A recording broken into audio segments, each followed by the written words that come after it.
Right. So This meeting is being recorded. So one of our principles is we build out of the back. We don't just do goalie kicks and blast it. If we have a numerical, if we can gain a numerical advantage in the back, we build out of the back. If we don't have a numerical advantage, if we don't have a superiority, then we can blast it. All right, we can put a boot through it, get it out of there. But we first try to get superiorities and we build out of the back. We're not just a typical amateur team that just every time they get a six kick, they just launch it. That is not us. So we have to stop doing that now that we're working on offense. Okay. So we're looking for numerical superiorities. Building out of the back is very easy if you get one of those three superiorities or more than one. Very easy, very logical, very easy, very safe. It's not dangerous. Sometimes it's more dangerous just to blast the ball. Okay, so do we have a +1 right now? Let's start with that. This is the first thing we have to decide. Do we have a +1 in the central area? Yes? No? We always have a +1 in the back, and with the goalie, it's like a +2. Yeah, the goalie, we don't count when we say +1, we don't count the goalie, but the goalie gives us actually a +2. This is why it's so easy to build out of the back if you always maintain a +1 because you still have the goalie. All right. So this would be an instance where, and I've seen us blast the ball in these situations. And I'm just like, those that have been on the bench with me are like, what are we doing? And then I'm like, oh God, I got to work on the offense, but I didn't have time. All right. So this is very simple, right? It's very simple. And then you've seen it. I think Salone did this to us. They cover shadowed. Amadou was cover shadowing our fullback. Okay. Most teams won't do that. They'll just come directly at us like this. They'll literally just run right at us. Salone was actually fairly advanced with Amadou doing that. We want to simply break the line, right? We want to be high enough up, okay, that you can break the line. This would be too high, right? This is probably dangerous, right? You just want to be high enough up to break the line. This would be unnecessary because watch what happens. That's stupid, right? Okay. So you always want to look to break lines with your positioning. We now have positional superiority. This is not positional superiority. He could feather, like we call feather on defense, and contain both players. Okay. Now we have right about here. This would be good, right? He can break this line. Positional superior. It has to be a hard pass. Positional superiority. Line broken. Okay?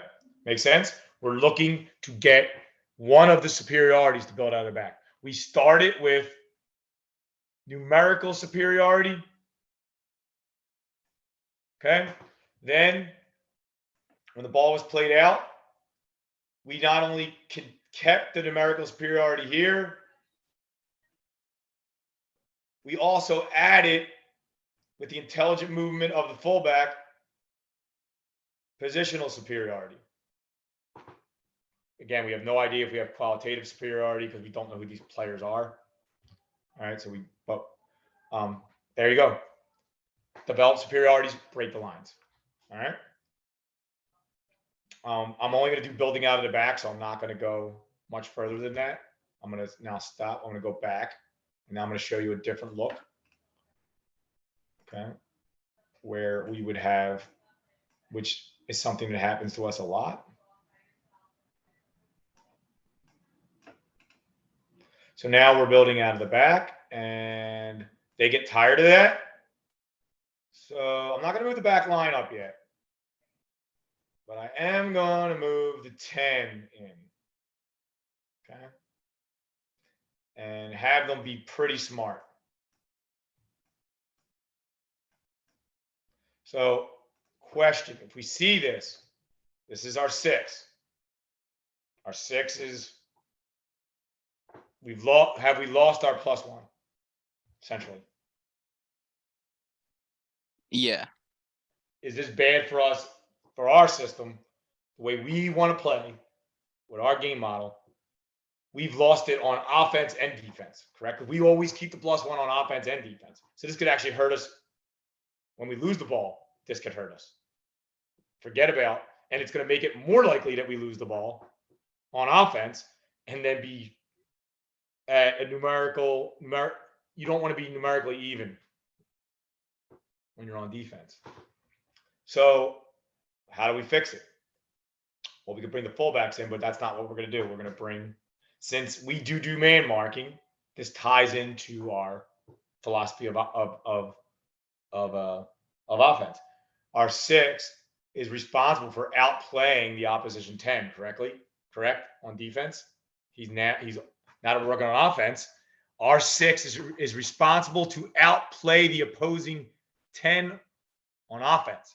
Our 6 has to be better on offense. He's to beat the 10 is defending the 6. Right now, who's the 10 defending? The 6 and the 5. The 6 needs to fix this. 5 can't fix this. Our 5 can't fix this. This guy needs to fix it. So before the goalie our keeper even plays the ball, we need to recognize this, guys. I'll show you how to do it once the ball is played, but if the ball hasn't been played yet, let me share. You guys can control the pieces. So let me put it in the chat. If you click on that, those using a computer, just click that link, and you can you can move the pieces around with your mouse.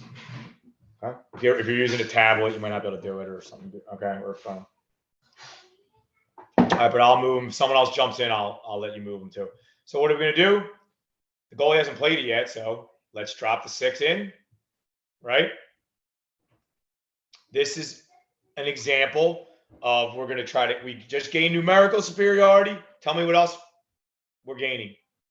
Tell me what other principles we're using. Did we use mobility?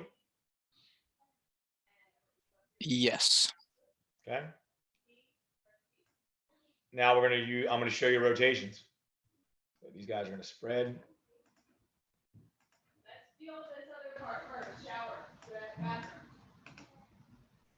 Okay, now we're using, can the fullbacks get higher? That's the 3 and 2. Yes or no? Can the fullbacks get higher? Okay, I'm just going to answer for you. So move it along. Yes. There's no reason for the fullback to be here, because if he is and the ball's played there, do we have positional superiority or we don't? Right? Correct? You see it? So we're going to not only get numerical superiority, we're going to push him up.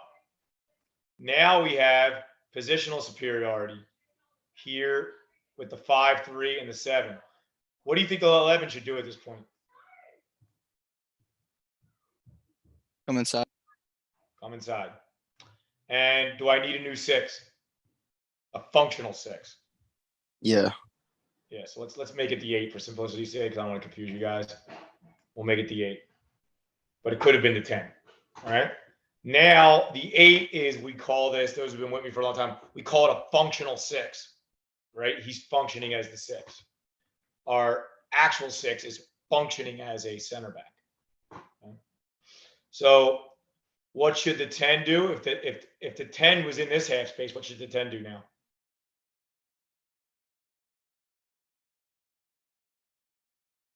Okay. The striker can stay there. Should this 2 get higher or stay down here? Fullback. Higher, right? Is there any point now to having the 7 there, the wing, or should he go in to the half space? It goes into the half space. Okay. This is beautiful. All right.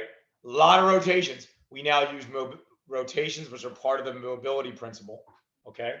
We've also gained numerical superiority. We have positional superiority on the sidelines. We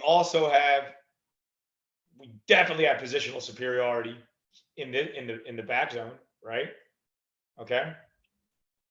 With our numerical superiority, we can play it easily out here. Okay, we have positional superiority along with numerical superiority. What's better than one form of superiority? Multiple forms of superiority. Okay, what does this look like right here? An old-fashioned what? Even without the goalie, it's an old-fashioned what? Keep away. 4v2. Diamond. Old-fashioned 4v2, right? Old-fashioned 4v2 should be how tight when we do 4v2s in practice. What's the size of the space? 10 by 10.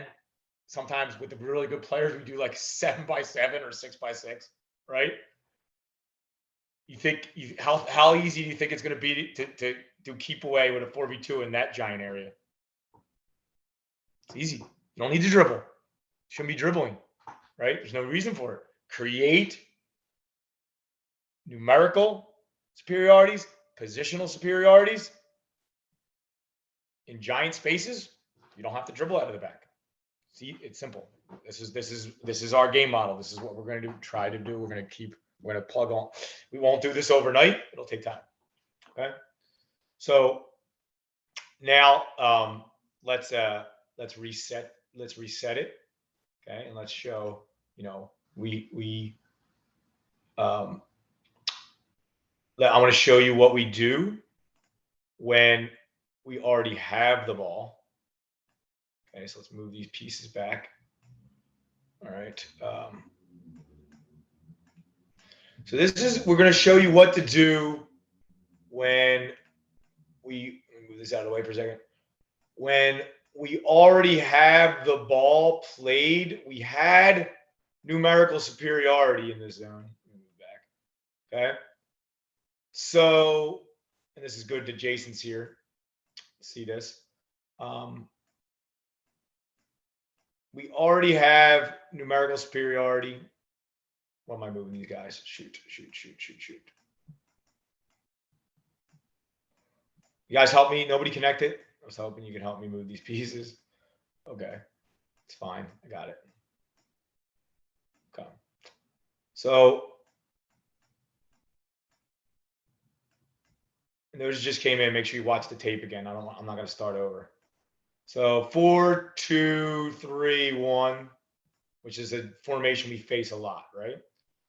We are going to play out of the back because, thank you, Luke.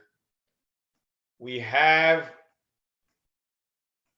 does the 6 need to drop in right now? Yes or no? No. No. No. No, he does not. Let's say we play it here and it's a weak pass. Okay. So he gets here and he has nowhere to play the ball, cannot play it to the 6. Back to the Okay. keeper? What? Could he play it back to the keeper? Well, that's what's going to happen in a second. What I'm going to show you is this is when they see this guy is going to come in. Okay. A lot of times, guys. All right. I know you moved him. Let's say you didn't have time or they did this. I'll match you. Okay. So this is when this is what we have to recognize. Yes, it was great that the 3 came down, but the middle players and the 3 needs to do that. The middle players need to recognize, did we lose our +1? Yes. So our 6 needs to start coming in. And to do what the 5 needs to do is play it back to the keeper to give us time for that to happen. Okay? Very important. And then he can take off. And now right here, they now have what? Positional superiority. Here, they can get even more further forward. And you'll start to see, okay, now because we played it back, that gave our 6 time. Too many times we try to make something out of nothing there. Play back to the keeper, and the 6 comes in, and the center backs spread out, the fullbacks rotate up. The 8 now drops in to where, okay, into this space where the 6 vacated. Everybody seeing it? Okay. Maybe the 11 doesn't need to come in yet because the 3 didn't get that high yet, right? But on this side, can he come in? Sure. Right? Because this guy's a little in tighter. Doesn't have to be perfectly balanced, but the rotation still happens. Do you see the rotation? So now we have, let's move this out. Make it clear here.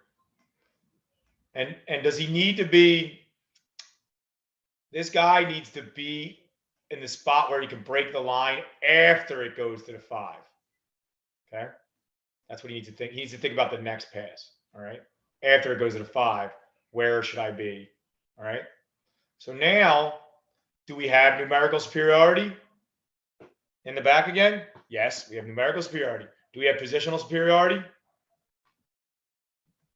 Yep. Okay. This would be an example of not having positional superiority, just to show you. Do we have positional superiority now? No. So it's important that even when you have numerical superiority, that you also go for another form of superiority so you really can break the line with ease. Use your numerical superiority to also gain positional superiority. Okay. Does that make sense, guys? That play back, that ball back to the keeper, that allows us to give the 6 time to come back and the center back's time to open. And then, okay, and now we're in great shape. Does everybody see it? Yes or no? Yeah. And does everybody see whatever all the other positions did? Do we still have, let's check all the principles. Do we have a chance of penetration in order? Do we have a chance? Let's go to, okay, penetration. I'll ask them one at a time. Do we have a chance to penetrate? Yeah, penetration doesn't have to be back line. It could just be, Yeah. it just be here to here. Eventually, yeah. Now we broke the line, right? So we have a chance to penetrate. Do we have support? Yes. Right? He has, okay, he has a diamond set up right here. Okay. Do we have depth? Yep. Okay. Do we have width? Yep. We have double wide on one side. We always want width on both sides in our system. The new leads does not play with width on both sides. They have a different tactical system. Okay. We have width. Did we use mobility to get to do this? Yeah, bring back the 6. Yep. And did we use rotations? Yeah, lots of them. Lots of them. Right. Did we have to use creativity at all? Did anybody have to dribble? Did anybody have to make a spectacular pass? Did we even need it? Do we even need it right now? No, we don't even need it. We used, as we talked about at the beginning of this session, we used all the other principles, so we don't have to use creativity yet. Save it for when we need it. Okay? Does that make sense, guys? And now I'm going to show you one more thing. You know, Luke made me promise to show you this. You can still, if you do want to play the ball over the top here, how much easier is it now that you have numerical and positional superiority if we want to play this ball over? My other question is, do we have numerical superiority if we want to play this? Do we have numerical superiority against their 3? Their left back? Yes or no? Yes. Yes. Yes, we do. So if you want to play it, you have the time and space to do it. What you don't want to do is dribble. You don't, guys, y'all take the space. If you take the space, what happens? Did you just They close drop yourself back down? and You just close yourself down. And if the 10 moved here, you just screwed us. Right? Little kid soccer is always taking the space. Advanced soccer is, you heard me yelling at the Gian yesterday. Play from the spot. Okay? Play from the spot. Now you can play it over the top if you want. These guys can make runs. You can evaluate if you like what you see. that you see numerical superiority, you can play it. Okay. If this guy drops, maybe it's not on now, right? If he doesn't drop, it's on. Let's say he drops while they're making their runs. So you just stop. You say, okay, I'm not going to move though, because if you moved, now you just close yourself down. All right. Maybe just this guy made a run, our winger, and the fullback simply came down. Maybe the fullback came down to try to draw the 3 down. And then this guy's making the run. So now you can make a choice. Do I want to send it or do I want to play here? But all that would be taken away if you dribbled forward. If you dribbled forward, you would have closed your own space down. And now you would have lost all those options. Rodrigo, you've heard me tell you that, right? On the pitch before, right? Like just hold, right? Let the play develop, right? Make sense? Okay. Does that make sense, guys? It doesn't mean you have to play it over the top there. It just means hold. Sorry, I lost you there. Yeah, it means just hold, and we because we develop superiority, this guy's kind of in trouble, right? If he comes at this guy, we break the line this way. All right. If he goes to him, maybe our 8 can he opened the space for the 8 to just run into the space. Or if you like what you saw, right? You fake it here, draw the 11 out. Maybe we have qualitative superiority here. Is this numerical superiority? Where are we at? The 7? Is this numerical superiority? With the 7 and the 3? No. But maybe this is someone who we think has qualitative superiority over this guy. So maybe you do send that ball because you say this is someone who's faster than this guy, or someone who can faster and can body him out, and you want to play that ball because we have qualitative superiority.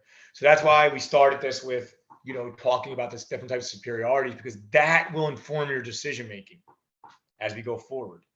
We're going to ask, did we have why did we play that ball? It was 1v1. Why did we play it? Because I thought we had qualitative superiority, so I played the ball. Great. I support your decision, right? Okay. I played that ball because we had numerical superiority. This would be numerical superiority, right? I played the ball deep because we have numerical superiority. See it? That's numerical superiority. Play the ball. We're trying to soccer tactics are actually decision making. What I gave you at the beginning was principles: width, depth, support, diamonds. Those are like diamonds is tactic. The other things, width, depth, support, they're principles. Tactics is really decision making. And we use the principles to make decisions. And great soccer players make great decisions consistently. And that's what we want to now for offense, we want to improve our decision making on the ball and off the ball. I'm going to hold it there and we can just stop because I don't want to record too much. All right. I want to keep these short.